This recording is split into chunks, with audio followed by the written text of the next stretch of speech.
নারায়ণগঞ্জ সদর উপজেলার গিরিধারা বৌবাজারে সংবাদ সংগ্রহ করতে গিয়ে হামলার শিকার হয়েছেন জাগো নিউজের প্রতিনিধি এবং তার সঙ্গে থাকা দুই গণমাধ্যম কর্মী। বুধবার বিকেলে কথিত বিএনপি নেতা শাহাদাত হোসেন ও তার অনুসারীরা এই হামলা চালায় বলে অভিযোগ উঠেছে। এতে সাংবাদিকরা গুরুতর আহত হন এবং তাদের ক্যামেরা ও মোবাইল ভাঙচুর করা হয়। পুলিশ ঘটনাস্থল থেকে হামলাকারী শাহাদাতকে আটক করেছে। এসএইচ মুন্না খানের প্রতিবেদনে থাকছে বিস্তারিত। নারায়ণগঞ্জ সদর উপজেলার গিরিধারা বৌবাজার এলাকায় সংবাদ সংগ্রহ করতে গিয়ে জাগো নিউজের প্রতিনিধি, ক্যামেরাম্যান এবং সহকারী সহ ৩ জন গণমাধ্যম কর্মী হামলার শিকার হন। বুধবার বিকেল ৪টার দিকে তারা এক নারীর জমি দখল সংক্রান্ত অভিযোগ নিয়ে তথ্য সংগ্রহে গেলে কথিত বিএনপি নেতা শাহাদাত হোসেন এবং তার সহযোগীরা তাদের উপর অতর্কিত হামলা চালায়। আহত সাংবাদিকদের জানান, শাহাদাত ও তার ছেলে রাব্বি দীর্ঘদিন ধরে ওই নারীর জমি দখল করে রেখেছিল। বিষয়টি জানতে গিয়ে হামলার শিকার হতে হয় তাদের। হামলাকারীরা লাঠি এবং রড দিয়ে বেধড়ক মারধর করে রক্তাক্ত করে তোলে এবং ক্যামেরা ও মোবাইল ফোন ভেঙে ফেলে। এমনকি এক পর্যায়ে ৩ জনকে একটি কক্ষে আটকে রেখে পিটানো হয়। খবর পেয়ে অন্যান্য গণমাধ্যম কর্মীরা ঘটনাস্থলে পৌঁছালে তারাও বাধার মুখে পড়েন। পরে পুলিশ গিয়ে আহতদের উদ্ধার করে নারায়ণগঞ্জ ৩০০ শয্যা হাসপাতালে ভর্তি করে। ফতুল্লা মডেল থানার পরিদর্শক আনোয়ার হোসেন জানিয়েছেন, হামলায় জড়িত শাহাদাত হোসেনকে আটক করা হয়েছে এবং ঘটনায় আইনি ব্যবস্থা নেওয়া হচ্ছে। প্রথম অবস্থায় আমি তো ক্যামেরা চালাই, আমার কাজ হচ্ছে ক্যামেরা চালা। তো ওনাদের ছিল এরকম যে ক্যামেরাটাকে কিভাবে আক্রমণ করা যায়, ক্যামেরাটা কিভাবে বন্ধ করা যায়। তো এই জন্য আমার কালার ধরে আগে টানাটানি করে যখন দেখছে যে ক্যামেরা আমি নিতে পারতেছে না, তখন আমার উপরে মনে করেন প্রচুরভাবে মারধর করে, আমার লাঠি দিয়া দিয়া এবং আমাদের যে মাইক্রোফোনের যে এগুলো দিয়ে আমার মাথার মধ্যে, শরীরের মধ্যে বিভিন্ন জায়গায় আঘাত করে। তারপরে মোটর সাইকেলের স্ট্যান্ড দেওয়া পর্যন্ত আমাদের দেওয়া হয়, এই যে বাম্পার দিয়া, এই বাম্পার দিয়ে আমাদের মারে এবং আমাদের প্রায় 2.5 ঘন্টার মতো একটা ইসের মধ্যে, একটা আপনার কি বলে এটারে, হুঁশিয়ারির অফিস রুমের মধ্যে আমাদের আটকায় রাখে 2.5 ঘন্টা। এবং সেই জায়গার মধ্যে আমাদের মোবাইল টোবাইল সব ছিনিয়ে নেওয়া যায়, ক্যামেরা নিয়ে যায়, আমাদের মাইক্রোফোন বয়া সব কিছু ভেঙে ফেলে। চশমা, আমার ওই সহকর্মীর চশমা ভেঙে ফেলে, ওর মাথায় আঘাত করে, মাথা ফাইটা যায় এবং বিভিন্নভাবে যতভাবে। এবং ওরা এইভাবে পর্যন্ত বলছে আমি বিএনপি করি, আমি দেখালাম তোরা কি সাংবাদিক, পুলিশে যে চোদার টাইম নাই, কোনো খানকির প্লাগ হই নাই, এটি সব হইতাছি, এরকমভাবে কইছে। এবং কি অকথ্য ভাষা গালাগালি করে গেলি বইলা বুঝাইতে পারবো না। এবং ওরা এতই ছিল, ওর একটাই কথা ছিল, আমি বিএনপি করি, তোরা কি পারবি করিস। সাংবাদিক পুলিশের এর কোনো টাইম নেই। এভাবে সাবেক পুলিশ ছিলেন শাহাদাত, ওনার নাম। উনি মানে অকথ্য ভাষা গালাগালি করে, ওনার ওয়াইফও অকথ্য ভাষায় গালাগালি করে। এক পর্যায়ে আমরা যখন গেট থেকে বের হই, ওনারাই আমাদেরকে বের হওয়ার জন্য মানে গেট ভেঙে ফেলতেছে, এমন একটা অবস্থা। আমরা বলতেছি যে আমরা আসতেছি। তো আমরা যখন গেট থেকে বের হই, এই আমাদের আর কি ধরলো। ধরার পরে শাহাদাত এবং শাহাদাতের সাথে ছিল শহীদ নামে একজন লোক, আরও 2 জন না 1 জন ইয়াং ছেলে ছিল। ওই ছেলেটা আমাদের যে রিপোর্টার ছিল আকাশ, ওর মাথার ভিতরে আমাদের যে লাইভের যে নিউজ নারায়ণগঞ্জের যে স্টিকটা ছিল সেটা দেওয়া খুব সজোরে বাড়ি দেয়, মাথা ফাইটে যায়।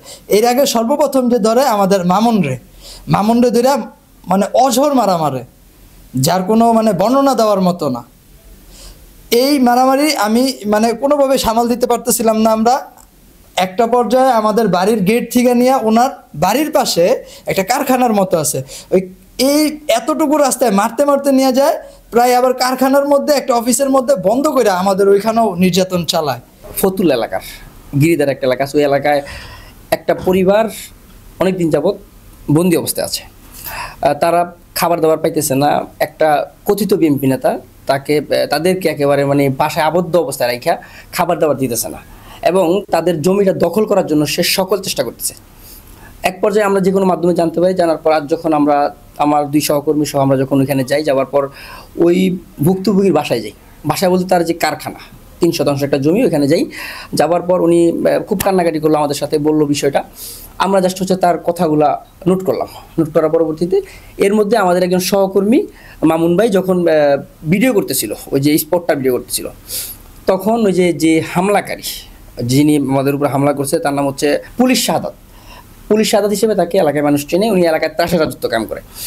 উনি নাকি বিএনপি নেতা, আমি পরে জানতে পারছি। তো ওনার ফ্যামিলি হুট করে আসলো, আচমকা সবাই আসলো, প্রায় 10-15 জন একটা অবস্থা আইসা মানে আমাদেরকে খুব এক কথায় মামুন ভাই যখন গেটটা থেকে বের হইলো তাকে নিয়ে মারধর শুরু করলো। এর মধ্যে যখন আমি মামুন ভাইকে প্রোটোকল করতে গেলাম যে ভাই আপনারা কেন মারতেছেন, আগে তো আমার কথা শুনবেন, আমরা কেন আসছি, কী কারণে আসছি, আমরা তো আমাদের কাছ থেকে তো আপনারা জানবেন বিষয়টা। এর মধ্যে আমার উপর হামলা, আমার উপরে একের পর এক থাপ্পড় দেওয়া হচ্ছে, আমাকে মারধর করা হচ্ছে। যখন আমাদের আরেকজন সহকর্মী জনাব আরজু ভাই তিনি যখন এই মারামারির ভিডিও করতেছিল, তখনই ওই আরজু ভাইয়ের উপর হামলা করা হলো। মানে মূলত এই যে জনাব শাহাদাত, উনি হচ্ছে ওই এলাকার একটা ত্রাস, আমরা পরে জানতে পারছি, আমরা তো আসলে ওনার সম্পর্কে জানি না। আমরা একটা নিউজের সন্ধানে গেছি, যাওয়ার পর আমরা যখন দেখতে পেলাম যে আসলে ওই এলাকাটা তার কথায় টোটস্থ। তিনি এবং তার বাহিনী একটা আছে, বিশাল বাহিনী, হুট করে আসলো, আক্রমণ করলো, আমাদের মারধর করতে করতে এক পর্যায়ে একটা কারখানা নিয়ে আটকে রাখলো। ওইখানেও আমাদের আরজু ভাইকে এবং মামুন ভাইকে মারধর করা হয়েছে। তখন আমি যখন এদেরকে বুঝে দিতে পারলাম যে ভাই আমরা তো আপনাদের ক্ষতি করতে আসিনি, আমরা আসছি একটা অভিযোগের প্রেক্ষিতে, অভিযোগের তথ্য নিতে। এরপর যখন আমরা আপনাদের থেকে বক্তব্য নিব, তখন তো আপনারা আমাদেরকে জিজ্ঞেস করতে পারতেন। এইভাবে আক্রমণ করার তো মানে নেই। সাংবাদিকতা যারা করে, আমরা যারা তরুণ সাংবাদিক, আমাদের তো সাংবাদিকতা এখন মনে রিস্ক হয়ে গেছে। সাংবাদিকতা করতে গিয়ে মারধর খেতে কোনো কথা হইলো? আমরা এই সাংবাদিকতা মারধর খেতে আসছি এখানে? আমরা তো ভুল করতেছি না। হ্যাঁ, আমার যদি ভুল থাকে আপনি আইনি ব্যবস্থা নেন, আমি যদি কোনো ভুল করি সেটা আপনি ব্যবস্থা নেবেন অবশ্যই। কিন্তু এইভাবে আক্রমণ করা, এইভাবে হুমড়ি খেয়ে মানুষের উপরে মারধর করা, এটা একেবারে ওখানে মানে আমাদেরকে খুবই ব্যথিত করছে। কারণ এই যে একটা পরিবর্তিত দেশে বিএনপির কথিত নেতা, তার ছেলে ছাত্রদল করে এতটুকু জানতে পারছি। এই যে কথিত বিএনপি নেতা, বিএনপি কি করতেছে? আমরা তো তাদের জন্যই কাজ করছি, তাই না? আমরা তো তাদের জন্য, জনগণের জন্য কাজ করতেছি। কথিত একজন বিএনপি নেতার ধারা আমরা আক্রমণাত্মক শিকার হমু, এবং এটার বিচার কি হবে আমি এটার বিচার শেষ মতো দেখতে চাই। আমরা নিরাপত্তাহীনতা ভুগতেছি, সাংবাদিকতা নাই ভাই। সাংবাদিকতা করতে গেলে আপনি আক্রমণের শিকার হইবেন, আপনার পাশে কাউকে পাওয়া যাবে না। সে বিএনপি নেতা, সে আওয়ামী লীগ নেতা বা সে অন্য রাজনৈতিক দলের নেতা হোক, তার তো একটা হ্যাডম আছে ভাই। আমাদের তো কোনো হ্যাডম নেই, আমরা অনিরাপদ অবস্থায় থাকি। আমাদের নিরাপত্তা দেওয়ার মধ্যে কেউ নাই তো।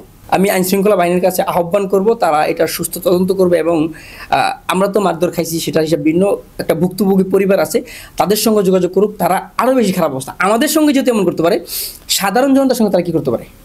ওই ফ্যামিলিটার কী অবস্থা জাস্ট একটু ইমাজিন করলে বোঝা যাবে।